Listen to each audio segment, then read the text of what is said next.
ধন্যবাদ sir. Sir আমি আমার কনস্টিটিউয়েন্সি বীরভূম নিয়ে কথা বলতে উঠেছি। আমাদের ওখানে রাস্তা NH-60-র অবস্থা ভীষণ ভীষণ ভীষণ খারাপ, যেখানে কোনো বাস পর্যন্ত যেতে পারছে না। বাস যেখানে সিউড়ি রামপুরহাট বাস যায় সেটা কিন্নাহার বোলপুর হয়ে ঘুরে যাচ্ছে।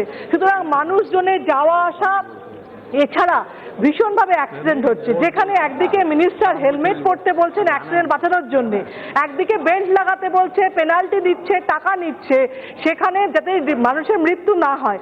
তাহলে যেখানে রাস্তা খারাপের জন্য মানুষের মৃত্যু হবে তার দায় কে নেবে?